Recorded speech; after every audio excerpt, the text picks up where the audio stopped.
I It see looks like that. it's That's a actually just gone. tactic. This is it. Like we're straight into the actual podcast now, Rachel. I hope you're ready, because I definitely wasn't. Sliding right in.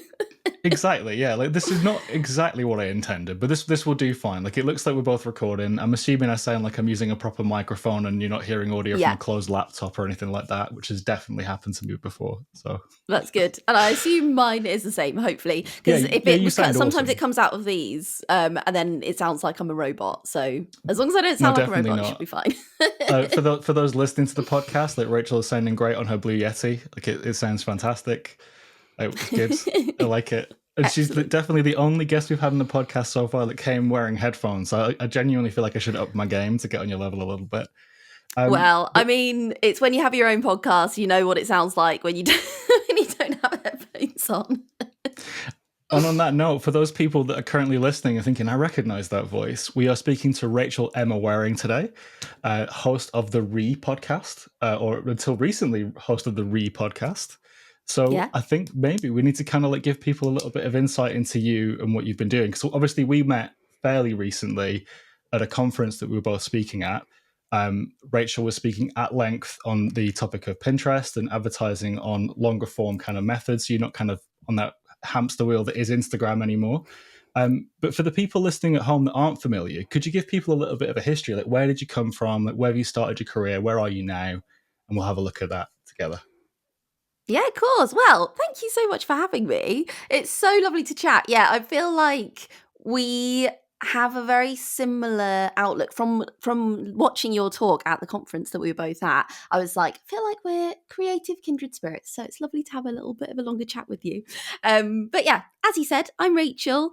I will say, I am a classic creative multi-hyphenate, and I feel like we all go through those phases in careers sometimes where you're in like that middle space of like where I'm going towards and where I am. So my sort of opening spiel at the moment is like quite chaotic because I'm still very much in like an experimental phase between kind of pivots, I guess.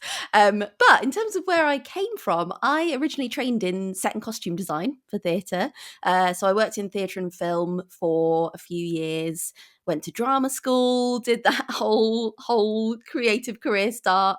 And then after a few years of working in theatre and realising it is the most stressful industry ever, like I love it, it's amazing, but it is also a really, really difficult industry.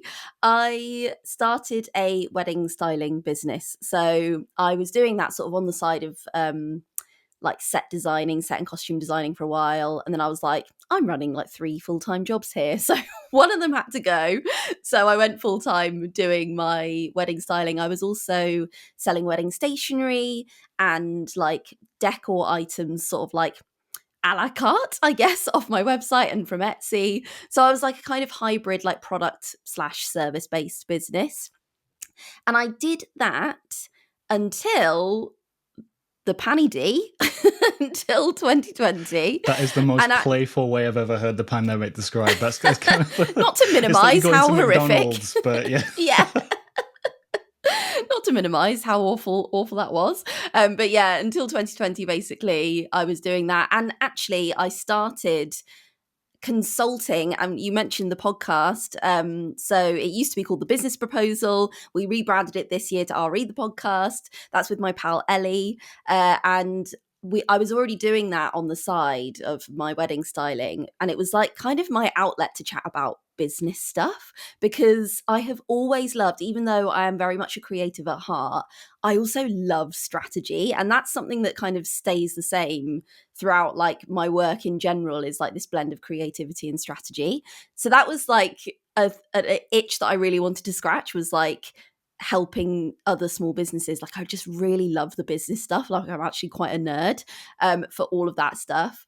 And through that, we did a bit of work. We did an episode with the Pinterest UK team, and we got to go to Pinterest HQ, which was really exciting. And I, through that experience, realized that actually I was really good at Pinterest strategy, and I kind of didn't realize how much that was a massive part of my wedding business. Like, I kind of thought that all wedding suppliers just use Pinterest to get all of their work. And then I found out when I went to Pinterest HQ, they were like, oh my God, you're getting over 1 million views on your pins. And I was like, yeah, is that not normal? And I mean, as somebody that's used Pinterest, that's definitely not normal. yeah. as somebody that's like unaware of like how good they are on the platform, that is incredible. Yeah, it was such a good platform for me. For my wedding business, it was like amazing. So basically, long story short, through that experience, I was like, oh, I'm actually quite good at this. Maybe I could help other people with it. And they invited me to speak at one of their events as well. So that was my first like in-person speaking experience. And also, side note, I was so nervous and I drank, they had this lovely like ginger water at the event.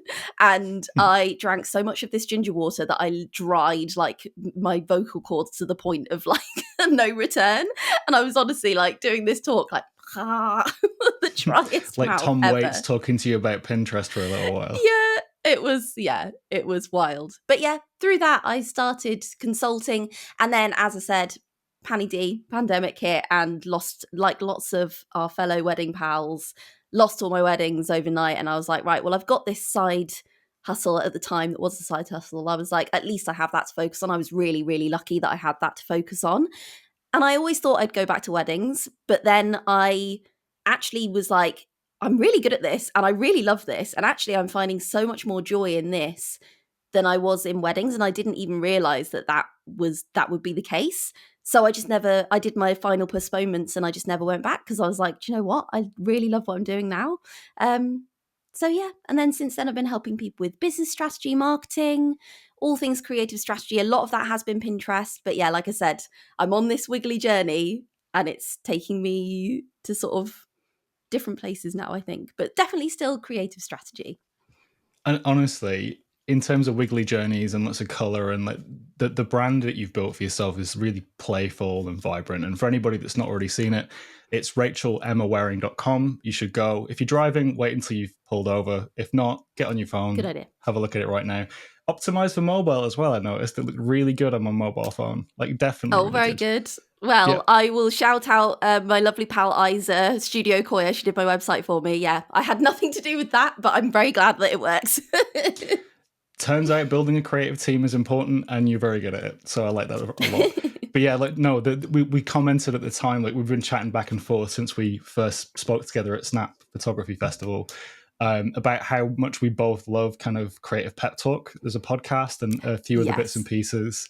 And you see this very colorful, playful, like fun element to the way that you kind of portray yourself online. And I think the wonderful thing about it is it really does feel like the way that it is to talk to you. That they get kind of carefree, kind of curative effects. Like it's almost like your brand is a scrapbook. And these are the things that you find interesting. And when you look at other people's work, the reason why I'm guessing you had an affinity for Pinterest, it's like a collection of eclectic things that are only really drawn together by your own taste. And yeah, it's when I was looking at it, I was thinking like this fits perfectly, but how on earth would you instruct somebody how to build something like this? It was really impressive. So yeah, like whoever did your branding, like amazing work. Oh, I love it. Well, yeah, again, that was my pal Isa.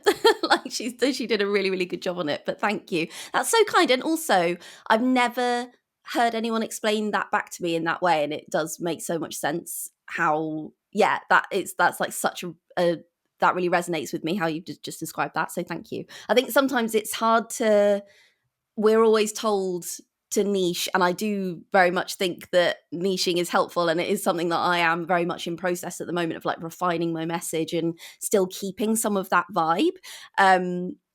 But when you are multi-passionate and creative, it can be a challenge sometimes because we are all multifaceted humans. So yeah, I love that.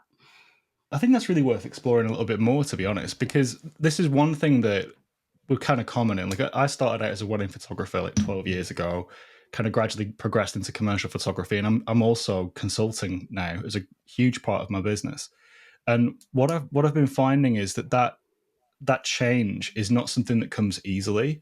And getting yourself out of this one customer, many products mindset to this is what I'm really good at, but lots of people could find it interesting is such a strange thing to get your head around. And one of the things I really wanted to talk about today is how you managed to execute that, because you said that it's kind of nebulous and it's not clear. But when you look at the way that you talk about the services you offer, it's all around rediscovery, around clarity, around actionable points. It's kind of helping people to feel less lost with the direct marketing. And part of the reason why I really like this change is because it's moved away from one client, many products to one offering with lots and lots and lots of people that would benefit from it. And the marketing message isn't as clear, but the application is much deeper. And I think, for me at least, when I looked at that, it helped me to understand a little bit more about how you can interact with people. So right now I'm working with people from the wedding industry, real estate, commercial photographers, like advertise, all across the map. And that's amazing. But it's only possible because you discover a core skill set that's missing. And like you were saying initially about Pinterest, that was something that you hadn't realized other people couldn't do clearly. But actually, having spoken to you, your insight on Pinterest is one thing, but I think you have a real way of seeing people's blocks and helping people to understand a way through. Could you talk a little bit more about what that process is like? What is it you enjoy about helping people to kind of find clarity? Yeah, that's so lovely to hear, because I actually only came to this realization myself really recently. And it's kind of through working through my own blocks that I've realized that this is the place that I love helping people through. And I bring this quote up all the time. And actually, I probably originally heard it maybe through the Creative Pep Talk podcast, but it's that quote by Ira Glass, the gap. And any podcast I'm on at the moment, I'm like, I've been obsessed with it throughout my whole career, even like as a set designer or like a wedding stylist. I just think it's one quote that has just followed me throughout my whole journey, really. And if you haven't heard it, it's the Ira Glass quote where he says the challenge of being a creative is the gap between your abilities and your tastes. And as soon as I heard that quote, like the whole quote is really long, but it's really worth looking at. It's just if it was easy to get tattooed on me, I would get it tattooed on me because it just speaks to the creative struggle so much. And I realized recently that I was working through another gap of my own, and it wasn't through my abilities and my tastes. It was to do with the business I want and the business I have now. And the gap between those two things is strategy, but you need clarity first. And the clarity is one of the hardest things to get. And I think it's that classic cliche that it's just way harder to do it for yourself than it is to do for other people. But I actually said recently, I think I did a reel about this recently, where one of my past one-to-one clients said that I was like a creative detangler for her. And it made me think of back when I was set designing. A huge part of that is obviously storytelling and dramaturgy. So, like, how everything fits together and looking big picture and making things not only make sense together as a story, but also you are kind of like the middle person between the highly creative director team and the production team who have to make it happen. So a set designer is this person in the middle who not only has to be highly creative, but also has to have the strategy to like bring it through. And I was sort of reflecting on all these things recently, and I was like, that is why I love helping people through the gap of the business that they have now and the business that they want, because it's not just one thing that moves you through, it's getting the clarity. And then as soon as you have clarity, then you can strategize towards it. But there's no point having a strategy if you don't know where you're going first, because, and that's something that I have very much been in a standstill with recently, is like, as soon as I know what I want, I know I'll have the strategy to get there. But it's the knowing what you want that is a challenge. And that is often where a little bit of outside help is needed. But doing that for other people, I love.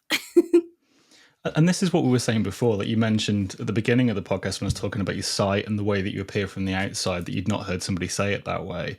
But that's the point. Like that's the benefit of somebody external, because you can look at it without any insight and think, well, what is this actually telling me? So you can take an objective look. This is what it's saying. But I think the nice thing about this is that there are so many different avenues where this is true. Like for me, the majority of what I do is helping people with is helping people with photography processes, like what equipment to choose, or how to pivot your style to appeal to a new client, or how does this fit in with your brand messaging, and trying to think about how you as a person fit in a new space.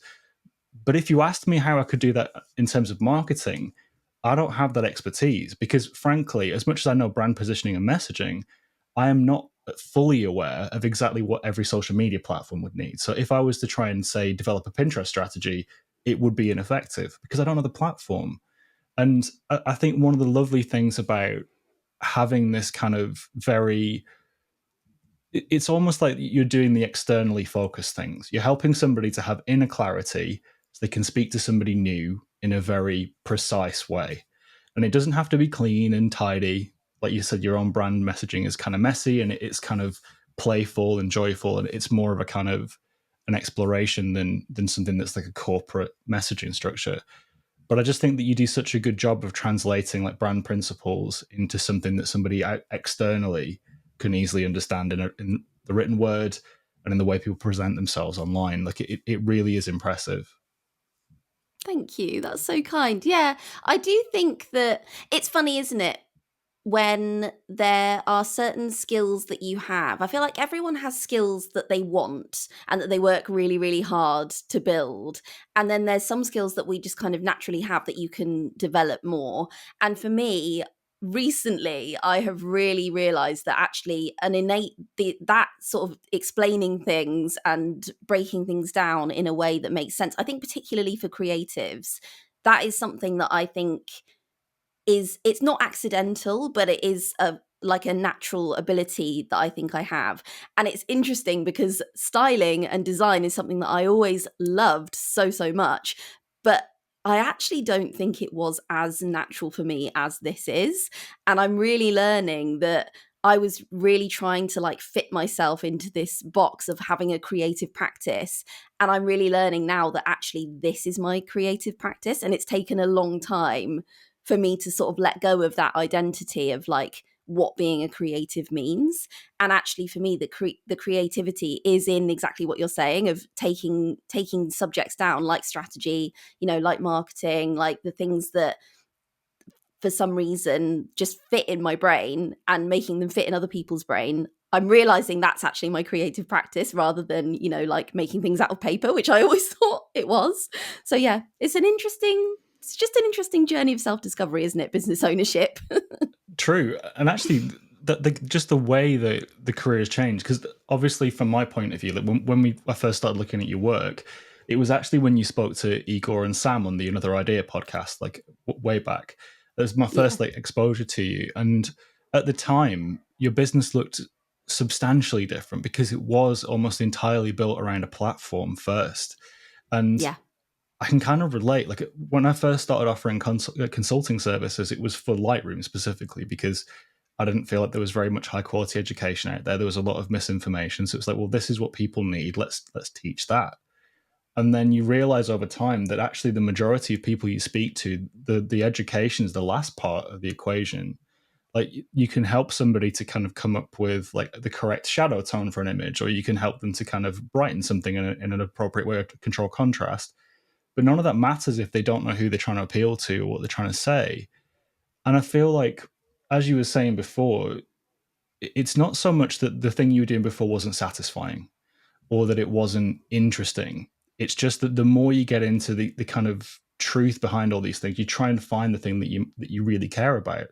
You find it a lot with like wedding photographers when the thing that they actually care about is two people connecting to each other, or they may care about like artistry or printmaking. And there's something deeper than just the practice that they're in that keeps them coming back.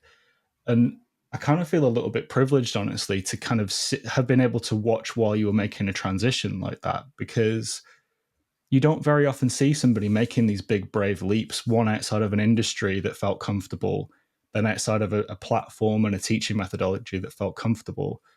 Like, was it a frightening adjustment to try and move away from that kind of known market to this new thing? How did that feel? Yeah, It is really scary. And I say like it's still scary for me because while I haven't been for the last like I would say 2 years, I've maybe even longer than that. I have been teaching other subjects other than just Pinterest marketing. But it still is. If people introduce me, if we're at an event or something, it is the thing that people say still. Like they're like, "Oh, Rachel is the Pinterest queen." And I love that on one side because I absolutely adore Pinterest. Like, I love them as a platform. I love them as a team. I think they are a really, really cool company, first and foremost. I also think it's like a really, really powerful marketing platform. So, all of that I like stand behind 100%.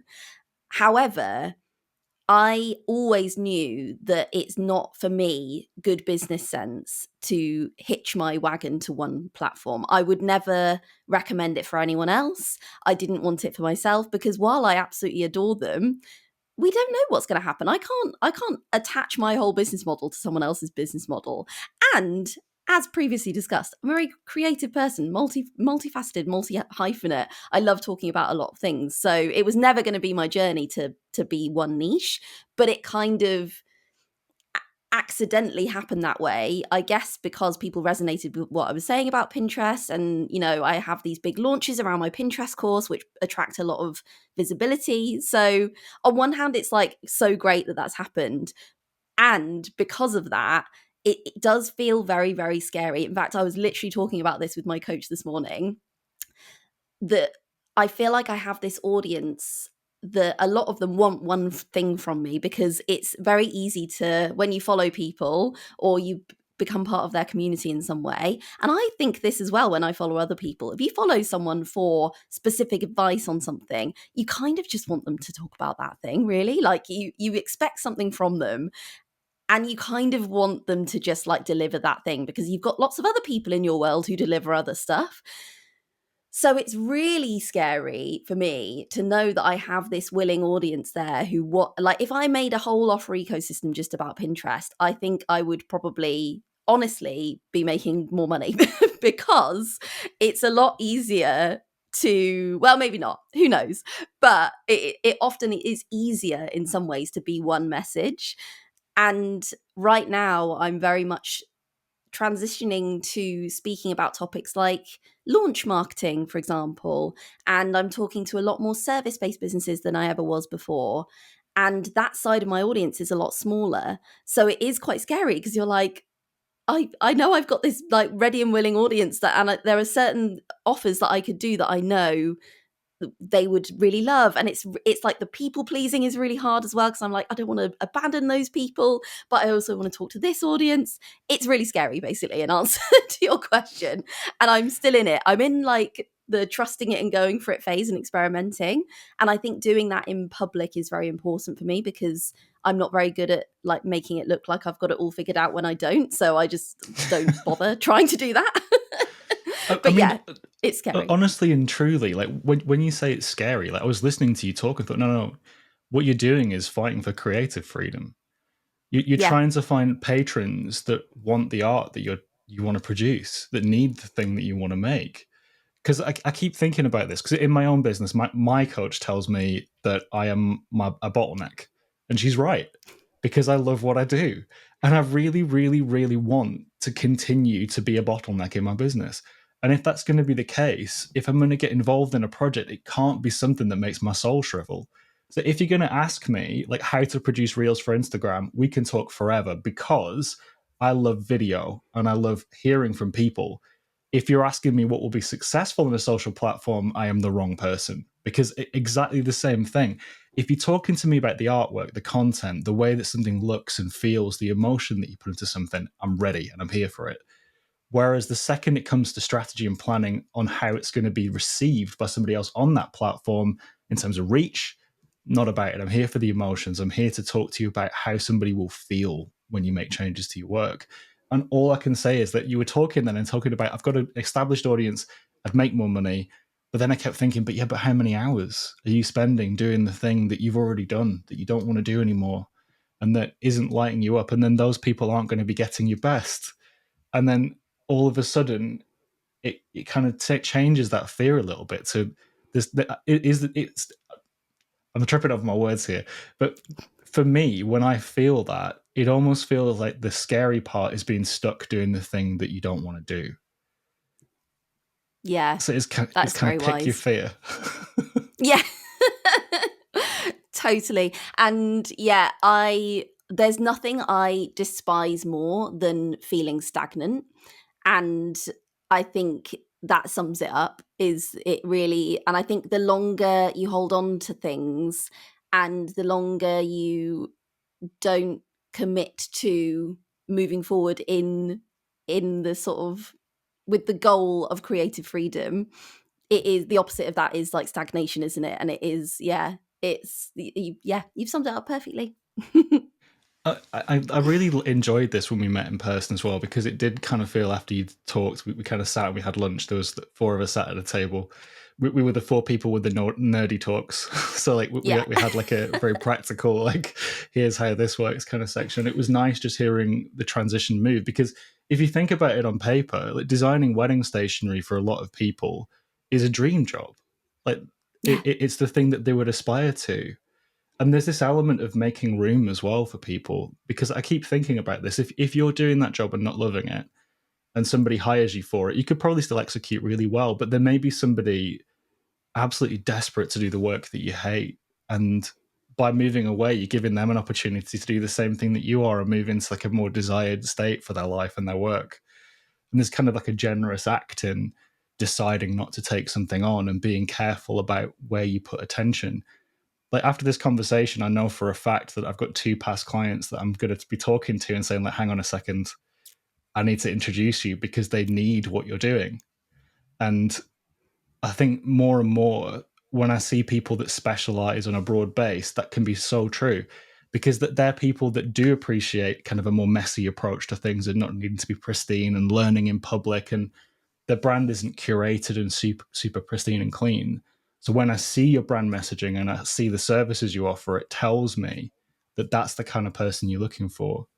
And I'm not sure there's a question in that, to be honest. It's more just a case of enthusing about the fact that you seem to have managed to marry those two things together so nicely. And I know that it's intentional. So obviously, fear aside and change of industry aside, like, what is it you've been doing recently? Can you talk to people a little bit about your creative practice? Like, what is it you do for people now? Great question. And also, this is great. I feel like this is just like a massive, like, hyping pep talk for me. So thanks so much. um, yes, what am I doing now? So at the moment, something that I am really, really loving helping people with is launch strategy.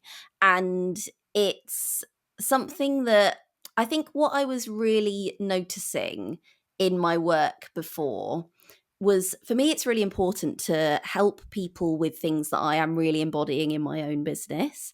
And when there's a mismatch there for me, it feels inauthentic. So something, I was sort of reflecting on what I am embodying really well in my business and what I have been over the past few years as my business has grown and developed. And for me, learning how to launch in a creative way and like be visible in a way that works for me is like the thing that has built my current business. It is like the thing that, aside from Pinterest, it's really the thing that I think people sort of think of me as well as, you know, the sort of creative and experimenting in public. I think the part of that is visibility, because if I'm not being visible, then no one knows that I'm doing that. So I've just actually launched a new group program called Luminous Launching, which is kind of does what it says on the tin, all about launching. And I've been working a lot with, I've got a mastermind and we talk about launching as well, but also about, you know, so a concept that I'm really attached to at the moment is the idea of radiating online. And again, that is part of visibility, like standing out in a sea of same and building an online presence that feels like you, but also brings money into your business. Like, a lot of it is sales as well. Like, I love selling, and I love selling in a way that's creative. And I think often creative people shy away from selling because it feels like the least creative thing. But I found so much joy and creativity and fun in the sales side of my business. And I think that that is something that people really need help with. And that goes further than launching. But at the moment, I'm like really nerding out about launching just because it's like something that I'm focused on at the moment. But yeah, I think a lot of it is sales really, and finding the creativity in sales. And again, that middle of the Venn diagram of creativity and strategy, like that's really, if I had my little colorful house, that is that's where that would be, in that middle of the Venn diagram. Living So in the yeah. sliver. I love it. It's Yeah. great. Like right in the I love center, that. just that little slice. Um, Yeah. I mean, honestly, that it's interesting to hear you talk about it as well. And I'm going to be the ignorant guy. Like the phrase launching to me doesn't mean a lot. Yeah. So what I want to understand is when you say luminous launching, I understand luminous. That's like a really familiar concept, like bright and kind of like pastel, beautiful. But come on, like in terms of launching, what do you mean by that? What does that actually mean? What kind of services or products? Like what launching what and to who? So the people I'm working with at the moment are very much creative service providers. So people who sell one-to-one services or courses or digital products or memberships or in-person events, that kind of thing. For me, the type of launching that I really love is, it's basically like a marketing sprint, really. Like, and it's the same for physical products as well. But as a service-based business, I have more experience these days of launching services and digital things. But what I love about it as a strategy is it's like a finite time where you are just showing up with energy and calling people to you with that energy. And it is something that I think people are often really nervous about, because it feels like something that's going to be like burnout driven, or it's like a very specific period of time where you are actively selling and you are shouting about what you're doing and telling the world about what you offer. And the only way that it works is if lots of people see it. And also you need lots of people to see it, but you also need them to understand the messages that you're saying to them in the right way so they can decide if it's right for them or not. So for me, that's what launching is. It's like being visible in a certain time frame, selling what you do, and really like believing in what you do to like such an extent that you are happy to show up every day and sell it. And yeah, I think marketing sprint is the best way of describing it, but that just sounds very corporate. Luminous launching sounds more fun. I actually think that long form description has fully encapsulated why my website is currently still in beta. Because like honestly, those kind of concepts are things that I really struggle with, and I'm not saying that to kind of say I want to fix them necessarily, because for me one of the big advantages I've had is because I've been kind of like the guy you talk to and people kind of recommend you in private. It's Yeah. meant that I can be very not selective about the people that I work with, but you end up working with people that don't want it known that they're working with coaches or consultants or advisors. And that's been a huge thing for me. And I think potentially you've just pointed out that I might have been hiding behind that a little bit, just a little bit. And that maybe I should probably start like talking about this a little bit more publicly, because this podcast is my equivalent of doing a newsletter. And at the moment we've got a backlog because again, it's that thing of I'll wait until, and then you put things in line. So I think that really having a launch strategy is probably something I should seriously look at, because even though it's not been required up to now, I think the confidence element that you're talking about is something that is applicable to basically anybody, regardless of what phase of your business you're in, whether you've been doing the same thing for an extended period. Having the guts to be able to talk about it in public consistently is not something that's simple. And as somebody that sticks his head in front of the camera all the time and talks quite a lot, like it, if I can't do it, I'm sure there's a lot of other people out there that are really kind of hiding behind this idea of anonymity or word of mouth and potentially not growing as quickly as they could do if they believed in what they were doing more. Yeah, and I think also I am such a massive believer of having a business that works for you, and launching in, you know, highly visible ways. It's not the only way to do it, and it also doesn't work for everyone. So I think there's so much beauty in like really knowing your strengths and like and sort of sitting in them and using them to the best of your ability. But I think the other thing about it is that there usually is a way of pulling these strategies and using the bits that work and leaving the rest. The thing that I love about these kind of strategies that do allow you to stand by your offers and tell the world about them is that, and again, this is kind of what I mean by the term like radiating online. When you're radiating and you are sharing what you offer with the world through your online presence, it means that the right people can see themselves reflected in what you're doing and can come to you. And the thing is, if you're getting recommendations and it's filling up all of your time, you don't need it really. But you know, there are obviously I think it's a holistic process, isn't it? It's like some of it will come from word of mouth. Some can come because they've been attracted to your online presence. Some can come from like direct sales calls and things. That's something I'm going to be honest, I'm really bad at. I am rubbish at reaching out in DMs or on LinkedIn and like getting people on a sales call. Like that is not a strength of mine because I have a crippling fear of being a bother. I don't think that people are bothering people when they do that. I've got friends who are really good at that process. But for me, I find it a lot more, I don't know, I feel a lot more autonomous when I am showing up as myself online and allowing people to see that and come to me. That feels like a safer practice for me. Doesn't mean that I'm not going to try the other things. Everyone just has different areas that feel more natural to them, I guess is what I'm saying with that. Does that make No, sense? I think you're right. 100% Yeah. it makes sense. That you just made a really intelligent, erudite statement and then asked me if it was sensible. It was really sensible. Like, honestly, listening to the way that you speak as well, I think that you mentioned this on the final, unfortunately, episode of your own podcast this week, Oh, that really? you felt like the way that your business pivoted was triggered by being able to talk publicly about it long form. Just to have a stream of consciousness and have it regularly be something that people tuned in and chose to listen to. And actually, that's something that felt very authentic to me as well, because the majority of my experience talking to photographers happened on Clubhouse. Like we ran a daily support room, maybe 200 people a day for the best part of Wow. a year. But it was just because that's what people needed. It was a safe place to talk, and it felt like it was a good opportunity to help people grow. And you see a lot of problems over that time. And it really surprised me that anybody wanted to come back and listen to anything that I was going to say. And I just wanted to kind of talk a little bit about how powerful being able to speak from the heart and concisely in public is. It's not just a skill. It's something that I think a lot more people would benefit from. We get a lot of advice to do things like start newsletters, which is great advice.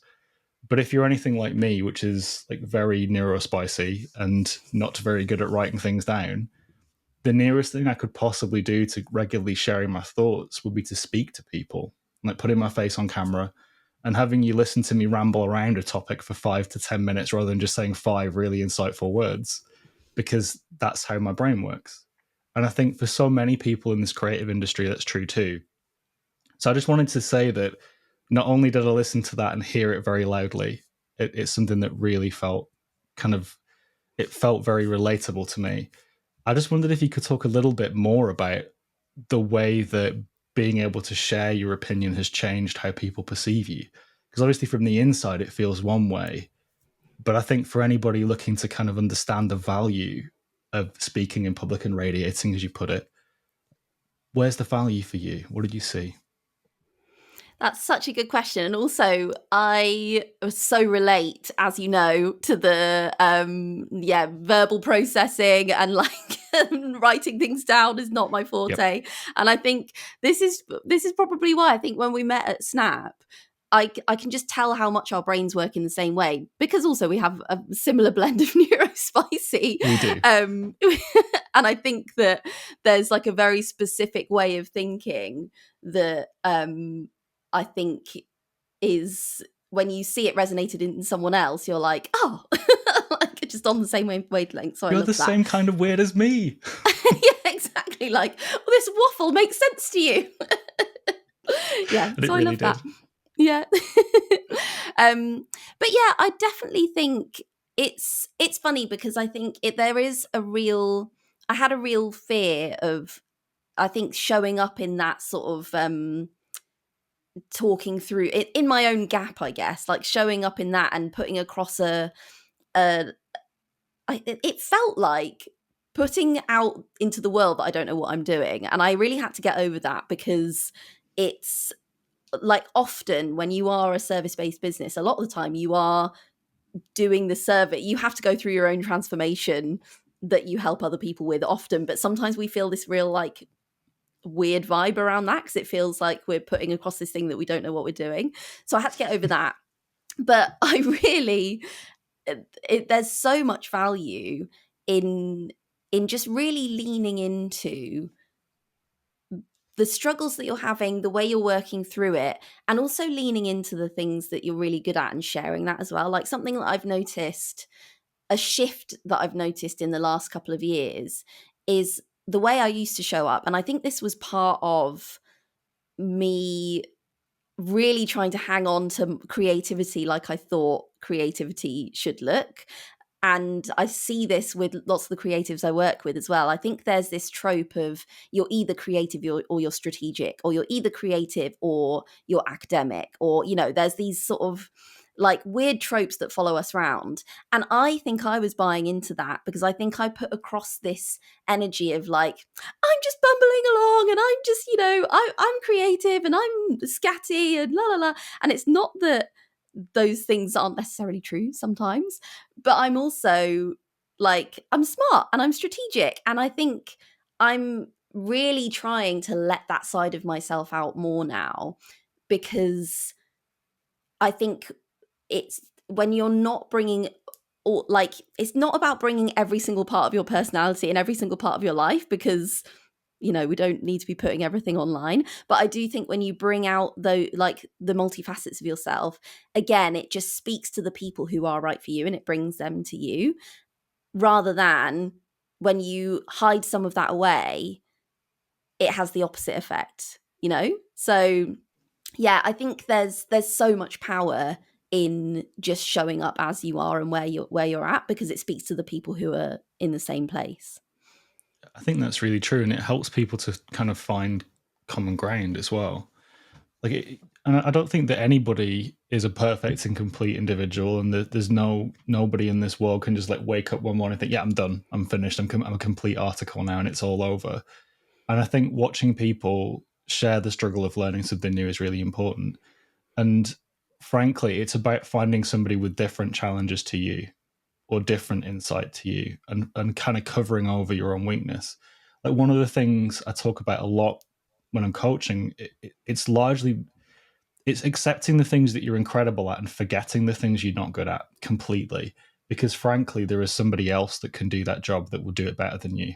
So either, if it's core to the career that you're doing, consider a pivot. Like, how can we find a way of making that not a problem, or bring somebody in to do it?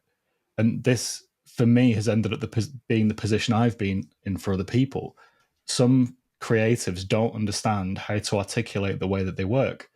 And as a result of that, they don't know how to make changes to it, because it works because the exact combination that they found through gut feel or intuition works perfectly for them. And the creatives that I've found like that are true artists. There's no other way of saying it. Like, they could have fallen over backwards and come out still being an artist, because they just kept working till they found it. The issue is that when these people get into businesses and there's pressure put on them and they have to continue to perform and they have to change, and these broader set of skills that are required, all of a sudden people like you and I get involved because we cover something that they're deficient in.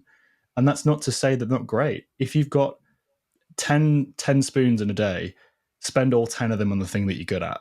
Like, don't waste 9 of them doing the thing you're terrible at, because you won't get as far as somebody else who would find it easy. And that kind of like lopsided approach to creativity is a really important thing. And actually, I kind of wanted to talk a little bit about being lopsided and kind of leaning into things that you're good at and ignoring the things that you aren't. Because I feel like, especially with your choice of Pinterest as a marketing platform to champion, I don't think many people were going out there and thinking, what's the most glamorous platform that I can teach about? And thinking like Pinterest was the one. We probably all use it, but I'm pretty confident being an Instagram expert may have been like a sexier topic, like when you first started teaching it. It's like, how do you feel that natural organic interest plays into the things that you choose to discuss. Yeah, it's such a good point, and I think that really is something that I have noticed, actually more so than with Pinterest. I actually found that there was quite a lot of ready-made interest there, and I think it is because so many of us use it, but not many people use it for business. So I think actually there was quite a sort of like warm and ready audience for it. Yes, probably not as sexy as Instagram, but I do think the thing that was on the side of it is that it's everyone, at least, well, maybe not everyone, but most people have heard of it and maybe they've used it for personal use. But there's like this sort of mystery there where they're like, oh, you can use it for business. I didn't know that. And there's like a little bit of that going on. And actually, I feel like now is more a time that I've found it more tricky when it's not like a skill and a platform and like it's easily packageable. That's when it's harder, I think, because there's so when I talk about, coaching or helping people through clarity or um helping people with like the big picture of their businesses, and it's similar to your coaching practice, I guess. It's like these sort of existential things that are very hard to pin down. I've actually found it harder in that sense than I ever did with Pinterest, because I think that is the useful thing about selling a platform or a skill. It's like people know, it's like you were saying with Lightroom. Like I would imagine that it's much easier to have people understand that, because it's like, okay, it's this tool, I'm going to teach you how to use it. Whereas teaching things that are more like mindset based, or to do when it's like a different thing for every client, that's when it gets more challenging. But for me, actually, a lot of the time, that's where the real creativity and joy is. So it's finding a middle ground between those things. I think you're right. And the thing about Lightroom as well, that's very true. Like most often, if somebody contacts me, they start with, I've heard you make presets, because that's what people want. They think, I want something that's just a click and it'll understand and it'll fit. But the thing is that I do make those because that's part of how the program works. But the real work is internal. It's like, well, what do you need the image to look like? What feeling are you conveying? Like, and you start from somewhere else that's completely unrelated to the tool that's chosen. Like, it doesn't matter what combination of tools that we use, as long as it feels right. And I think that we're seeing this more and more often now. People get obsessed with the platform rather than what they're trying to evoke. Like in terms of producing things, like are you using Final Cut or DaVinci Resolve, like whatever technical tool you might be using to communicate something, and they forget about what they want to say. And I'm finding this at the moment because recently I've posted a video on YouTube that's done really, really well. It had like days of watch time within the first few hours of it going up, but it was absolutely nothing to do with anything creative. It was an entirely technical video because YouTube as a platform really wants carefully packaged, very searchable content. So as a result, if you say something like the best camera to buy for under a certain budget, you'll have lots of competition, but there's also an awful lot of people searching for it. Whereas if Yeah. I title a video, How to Have a Satisfying Creative Career, like nobody is going to click that. And I've had interviews with some of the photographers that I respect most in this industry, people that I felt that have pivoted out of photography roles into support or kind of other roles around it, had amazing conversations. Some of the best wedding photographers in the world, and crickets, because YouTube as a platform does not care about actually informing or educating. It cares about answering somebody's search query, and that is all they care about. And as a result, you think that sometimes you might say to yourself, I want to be big on YouTube, when actually you're missing the point, because putting a podcast on YouTube puts a podcast on YouTube, but it will not perform like a YouTube video. Whereas building an audience that wants to listen to you in a podcast app might well end up being something that's career changing, even if you've only got 100 or 200 people listening to you. You don't need that mass audience. And I kind of was interested to see from a strategic point of view, because obviously this is me like intuiting this and thinking, well, my strength is video. Everywhere wants video, but all of these platforms want something different. So can you talk to me a little bit about fit and how you feel like different kinds of content belong on different platforms? Yeah, I think it's so interesting, isn't it? Because I think what this whole conundrum really speaks to is often you know what you want to deliver to people, and often it's like a core thing that they maybe need but they don't know that they need it, or they need it but they don't want it. So for YouTube it's like they want the answer to their question, but maybe Yeah. what they really needed to hear that day was like how to have a satisfying creative career, but they want how do I turn this setting on in Lightroom or whatever. It's like it's such a funny one, isn't it? And I do think that when it comes to the different platforms, like I really love approaching it. Obviously, knowing what works in different places is always useful. What I think is more important is building an online presence across all of your platforms that feels exciting to you and feels like it fits your brand and your mission. And I really love thinking about it as if you are the director in chief, like the creative director of your own like media company. Like that feels fun to me. Like as someone who loved, when MySpace came out, I was literally like, oh my God, I can have my own like website. It's not a website, obviously, but like the idea of that feels really fun.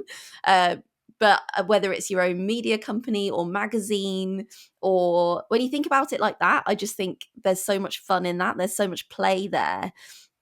And actually, I think that's more important than what works best in each platform. But having said that, there are ways that you can do both. Like there are ways of having that vision and then thinking, okay, well, I know if I'm going to do video content, then I know that on Instagram, I can edit that in a more Instagram friendly way. Like we can make it short form, we can make it, little snippets, but it also exists elsewhere. Like this podcast, there are ways of making it work for all the platforms, and the important thing is that it's the original form is something that really excites you, that you really love, and then it's just using that creative stimuli and then playing by those other kind of slightly annoying rules of like, okay, how can I make this a short form version of that, or how can I take it and share it on stories, or how can I take the same snippet and put it on Pinterest and link it to YouTube. it's I think it's a blend of both basically, and there's no point in playing by those rules of like what works on different platforms if you don't have the original creative stimuli or the sort of drive behind your online presence. And I think the core of that has to be what you feel really passionate about and also what is valuable to other people. And it's fine as long as you've got that, you can then play by those rules and like pepper that strategy in. But there's no point if everyone just played by algorithm rules, everyone would just be doing those 1 second stupid reels that are like they're like the The looping. blink sound effect that we're all sick Yeah, of. like yeah. And then, and we see it all the time, Instagram gurus who have those like trending audio accounts, they do really well on Instagram. How much longevity is there? How much joy is there? We don't know. For some, I can't speak for them. Maybe they're loving it, but there's a reason why those sort of like hacks tend to really work the best for the people who are teaching the hacks rather than the people who are learning the hacks. So the best way, I think, is really understanding your customer, really understanding your message, creating from that place of value. And this is, again, one of the reasons why I do love Pinterest as a platform, because one of their taglines is create to inspire. And I think that's like a really great term to live by for your content in general, not just on Pinterest. So I think as long as you're creating from that place, and also you have you're doing it through a lens of like, how is this helpful to the person I want to make it for, then I think the other stuff is supplementary. The other stuff just helps it, grow a little bit more. But really it has to be what you really want to be sharing and what people want to hear. And it's interesting that you say that, because essentially that educate, entertainment, inform thing that you hear quite a lot for social media, that's pretty much all encapsulated in what you just said with Pinterest. And I honestly believe that everything you were talking about just points back to brand positioning and brand messaging and understanding who you're there to serve. Because if you don't know that, it's exactly the same as what I was saying before about presets in Lightroom. Like, I can help you to work the program, but what you need is insight on how you want somebody to feel on the other end of it. And if there isn't a good, perfect fit on social media for you right now, you might end up doing something like botching something together or doing something that's not quite perfectly what you wanted. But at least people are seeing you presenting yourself the way you actually want to be perceived, and you're not just breaking yourself to do something that is going to feel pretty weird in a few months. Like if we look back at all those kind of fake TikToks that ended up on Instagram Reels with people pointing at message boxes, they don't really work anymore. And right now there's a trend for a 1 second like looping video with a blink animation with some text that you have to watch the reel 50 times for to kind of actually get to it. And then the algorithm's like, oh, this is super popular. The second Instagram works out that that's the case, that's going to stop working. And all of a sudden that content that you posted is going to be literally useless. So taking like a brand-based approach to your social interactions makes absolutely perfect sense. And with that said, Rachel, I want to say a huge thank you for being here. And thank you for your insight. It's been a real pleasure to talk to you. Where should people go to find out more about you, and what can they look at next? Thank you so much. This has honestly been such a joy of a conversation, as I knew it would be.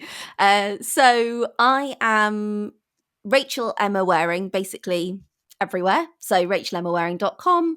I'm on Instagram. I'm on Pinterest, obviously. I'm sort of on TikTok. I'll be honest, I've not posted there for about a year, but who knows? maybe I'll pick it up again. I would say the most up to date stuff is usually Instagram or my email list as well. I do love a good email, even though writing is not my favorite thing. My email list is still a special place to me.